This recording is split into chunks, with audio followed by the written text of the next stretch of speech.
उड़ान में David Boon P गए 52 बियर।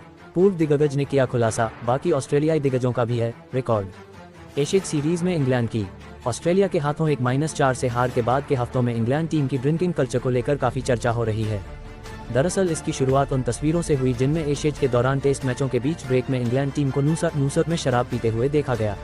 एशियन सीरीज में इंग्लैंड की ऑस्ट्रेलिया के हाथों 1-4 से हार के बाद के हफ्तों में इंग्लैंड टीम का ड्रिंकिंग कल्चर एकदम से चर्चा में आ गया।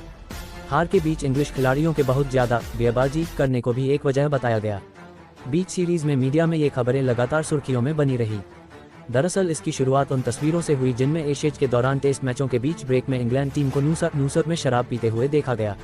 इसके बाद एक चौंकाने वाली मीडिया रिपोर्ट सामने आई, जिसमें दावा किया गया कि इंग्लैंड के टेस्ट उप कप्तान और वनडे टीम के कप्तान हैरी ब्रूक न्यूजीलैंड दौरे के दौरान एक नाइट क्लब के बाउंसर से उलझ पड़े थे। ये दौरा एशियन से ठीक पहले हुआ था। इन दोनों घटनाओं के चलते टीम की संस्कृति पर तीखी आलोचना शुरू हो गई है। इसी बीच लोगों को ऑस्ट्रेलिया के पूर्व दिग्गज क्रिकेटर डेविड बून की वह मशहूर कहानी भी याद आ गई, जिसमें दावा किया जाता है कि उन्होंने 1989 के एशेज दौरे के लिए ऑस्ट्रेलिया से इंग्लैंड की उड़ान के दौरान 52 बियर पी ली थी। जब खुद करीब 3 साल पहले डेविड बून ने इस बात को एक इंटरव्यू में स्वीकारा था, तब तो ये बात बहुत ही हैरानी और चर्चा का विषय बन गई थी। ये बहस आज भी जारी है कि बून ने वाकई इतनी शराब पी थी या नहीं, लेकिन उनके कुछ साथी खिलाड़ी जैसे डीन जोन्स और जॉफ लॉसन इस कहानी की पुष्टि करते हैं और कहते हैं कि वे उस ऐतिहासिक हाफ सेंचुरी के प्रत्यक्षदर्शी थे, जो शायद एशियाई इतिहास की सबसे अविश्वसनीय हाफ सेंचुरी थी। खुद बून ने लंबे समय तक इस बात से इनकार किया कि उन्होंने 52 बियर पी थी, लेकिन बाद में उन्होंने भी इसे स्वीकार कर लिया। 3 साल पहले बैकचैट स्पोर्ट्स शो को दिए एक इंटरव्यू में बून ने कहा था, मैं यह नहीं कहूंगा कि हमने बियर नहीं पी, लेकिन सच कहूं तो अगर संख्या इतनी ही थी तो मुझे कैसे पता चलता। डेविड बून इस बात को एक ऑस्ट्रेलियाई पॉडकास्ट ब्लैकचैट स्पोर्ट्स शो में खुलासा किया था। वैसे कई पूर्व कंगारू क्रिकेटरों के बून के बारे में अलग अलग किस्सों से डेविड बून के उड़ान के दौरान 52 बियर पीने की बात में खासा दम दिखाई पड़ता है। क्या वह अकेले पी रहे थे या कोई और भी उनके साथ था, तो उन्होंने कहा, ओह हाँ, हमारे पास बीच बीच में पार्टनर बदलते रहते थे। इसके बाद बून ने बेहद ईमानदारी से स्वीकारते हुए कहा, मुझे बिल्कुल साफ करना होगा कि मैं इससे इनकार नहीं करूंगा। जिंदगी में हम सब बेवकूफ़ियाँ करते हैं, लेकिन बाद में सोचते हैं कि अरे यार, इसके नतीजे क्या होंगे परिवार पर, बच्चों पर, और हाँ, इस वजह से कई सालों तक काफ़ी समस्याएं खड़ी हुई। मुझे इसका बहुत अफसोस है, मैं इसे नकार नहीं सकता, लेकिन पछतावा जरूर है। जब आप सार्वजनिक जीवन में होते हैं तो ऐसा करना बेवकूफ़ी होती है। ये कहते हुए बून ने जोर देने के लिए पानी का एक घूंट लिया।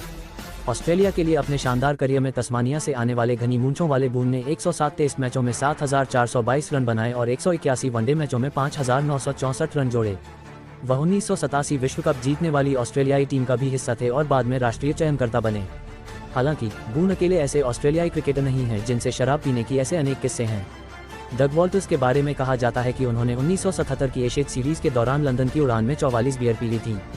वहीं एक और कहानी है कि रॉड मार्श ने 1983 विश्व कप के लिए इंग्लैंड जाते समय 45 बियर पी थी। वैसे जहां बून को इस बिंज ड्रिंकिंग से पछतावा था, वहीं उनके साथी खिलाड़ी डीन जोन्स और जॉफ लॉसन इस बात से काफ़ी प्रभावित दिखे। लॉसन का कहना था कि इतनी शराब पीने के बावजूद बून विमान से उतरते समय बिल्कुल सामान्य ढंग से चल पाए थे। द टेलीग्राफ को दिए एक इंटरव्यू में लॉसन ने इस धारणा को भी ठीक किया कि बून ने सिर्फ 52 बियर पी थी। उनके मुताबिक बून ने जो भी शराब हाथ लगी वही पी। लॉसन ने कहा, वह अलग अलग तरह की ड्रिंक्स थी, काफ़ी बियर, कुछ स्पिरिट्स। मैंने हर ड्रिंक में मौजूद अल्कोहल कंटेंट का हिसाब रखा था। मैं सब कुछ एक सिक बैग के पीछे लिख रहा था, ब्रांड, अल्कोहल प्रतिशत और मात्रा। मेरे करियर के सबसे बड़े अफसोस में से एक ये है कि मैंने वह बैग विमान में ही छोड़ दिया। वह ऑस्ट्रेलियाई खेल इतिहास की सबसे महान यादगार चीज़ बन सकता था। वैसे जहां बून को इस बिंज ड्रिंकिंग से पछतावा था, वहीं उनके साथी खिलाड़ी डीन जोन्स और जॉफ लॉसन इस बात से काफ़ी प्रभावित दिखे। लॉसन का कहना था कि इतनी शराब पीने के बावजूद बून विमान से उतरते समय बिल्कुल सामान्य ढंग से चल पाए थे। द टेलीग्राफ को दिए एक इंटरव्यू में लॉसन ने इस धारणा को भी ठीक किया कि बून ने सिर्फ 52 बियर पी थी। उनके मुताबिक बून ने जो भी शराब हाथ लगी वही पी। लॉसन ने कहा, वह अलग अलग तरह की ड्रिंक्स थीं, काफ़ी बियर, कुछ स्पिरिट्स। मैंने हर ड्रिंक में मौजूद अल्कोहल कंटेंट का हिसाब रखा था। मैं सब कुछ एक सिक बैग के पीछे लिख रहा था, ब्रांड, अल्कोहल प्रतिशत और मात्रा। मेरे करियर के सबसे बड़े अफसोस में से एक ये है कि मैंने वह बैग विमान में ही छोड़ दिया। वह ऑस्ट्रेलियाई खेल इतिहास की सबसे महान यादगार चीज़ बन सकता था। डीन जोन्स, जो अब क्रिकेट पंडित हैं, ने भी इस घटना के बारे में कई बार बात की है।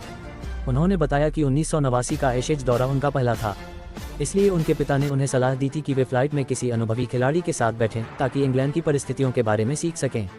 जोन्स ने कहा, मेरे पिता ने मुझसे कहा था, बेटा, क्या कोई ऐसा है जिसके साथ तुम बैठ सको जो इंग्लैंड में खेलने के आखिरी 1% रहस्य बता सके? लॉर्ड्स की ढलान को कैसे खेलते हैं? बादलों में गेंद ज़्यादा क्यों स्विंग करती है? काउंटी क्रिकेट कैसे खेलते हैं? इस पर मैंने कहा, डैड, सबसे सही आदमी बून है। उन्होंने कहा, तो उसके पास बैठो, बियर पकड़ो और उससे सारी जानकारी निचोड़ लो। और ऐसा ही हुआ। सिंगापुर से 2 घंटे पहले तक मैं अपनी 25वीं कैन खत्म कर चुका था। मैं इतना भरा हुआ था कि हालत खराब थी। मैं पूरी तरह नशे में था। जोन्स ने यह भी बताया कि 22 घंटे की यात्रा, जिसमें एक लेओवर भी था, के दौरान एक तरह का रोस्टर सिस्टम बना लिया गया था कि किसकी बारी बून के साथ बैठकर पीने की होगी। इसके बाद जोन्स ने कहानी को नाटकीय अंदाज में खत्म किया। उन्होंने कहा, सब कुछ बढ़िया चल रहा था और लैंडिंग से 30 मिनट पहले पायलट की आवाज़ आई, हम जल्द ही हीथ्रो पर उतरेंगे।